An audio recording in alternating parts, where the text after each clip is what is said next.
Hey, it's Sam Manor from Little Child Restraints. Today we're down at Glen Haven, and guess what? We are working on a 1963 EH Holden. I mean, this is a classic. I love working on the classics because they ain't simply not plastic. So what we're doing for this car is that we're going to put a whole set of new seatbelts in here for him. You know, so he's got green interior.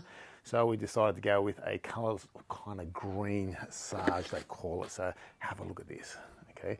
These are the buckles that we're using. You'll love that. Check that out. The Concourse webbing. Okay, so you can see how that will look up against the car there. So it's going to look absolutely amazing. I can't wait to actually get into this. So you stay tuned. Before we go away, I just want to show you. He's originally has already set it out with the black seat belts, as you can see inside here. I mean, he's kind enough to actually take the back seat out for me, but you can see the black seat belts up on here, where you've got the statics on the black here. So I want to show you the before. Okay, you can actually have a look on this side here where he's got it for the front here. He's got all these statics here. So we're going to keep it all statics, non-retractable, because we want to keep it as classic as possible. And so you can see the black belts, just a standard sort of webbing. You know, the end sort of buckles here, as you can see. Just standard kind of buckles, you know, they look ugly. Okay, but have a look at this. You know, would you really put that in your car? Come on. Okay, nah, you don't want to put that in your car. What you want is that you want to stick to the classic, and this is it here. Okay, the chrome buckle with the Holden line on it. So that's what we're going to do. So stay tuned. We'll get back to you soon. Let me show you. Come and have a look at this. Come inside the car and experience what we have here. And as you can see with the chrome buckles, you've got the Concourse. Look, zoom into that and have a look at that. That's the Concourse webbing.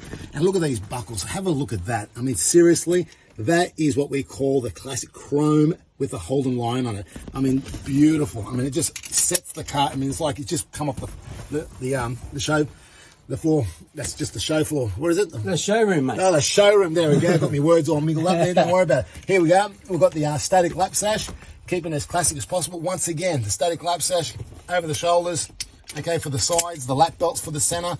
Now, when we're packing these away, the beauty about these, of course, they've got the hook on the top there. Just simply hook it up, give it a bit of a tug down to the bottom here, and look how beautiful that actually sits away flush against the seat. I mean, everything sits well. And also, what we decided to do, Joe's got some grandkids, so we've put some child anchor points in the back there, so it's ready to go. I mean, fantastic. Now, have a look at this. You've got to have a look at the front seat belts up here. This is now, we've turned it from a 5, we've turned it to a, well, is it registered as a 6-seater? Yep. Mate, so it's registered as a 6-seater, so we've got the 2 lap belts in the center, front and back. Okay, there's what it's there. But have a look at this. If I'm in the car and I need to put the seatbelt on, these are adjustable webbings. Place it over the top. Gives you plenty of webbing here, just in case you've got a bloke who's bigger than yourself. Okay, but here, pull it up nice and tight. I mean, if you want to make adjustments, we can. There's not a problem. But look at this. It sits perfect on the shoulders, on the base, the neck, edge of the shoulders, down below the hip area. You couldn't ask for something better than this. And when you're finished with it, the beauty about it, check it out. I mean, seriously, when you're getting out of the car, but for the exercise, there you go, hang it back up. As simple as that. That means when you're opening up the door, seatbelts aren't falling outside the vehicle. And that's the last thing you want to do, is have these fall out the vehicle, and then closing up on a good set of seatbelts. Anyway, this is the classic, and this is how we do it. I'm Sam. I hope this has been helpful, and we'll catch you on the next video.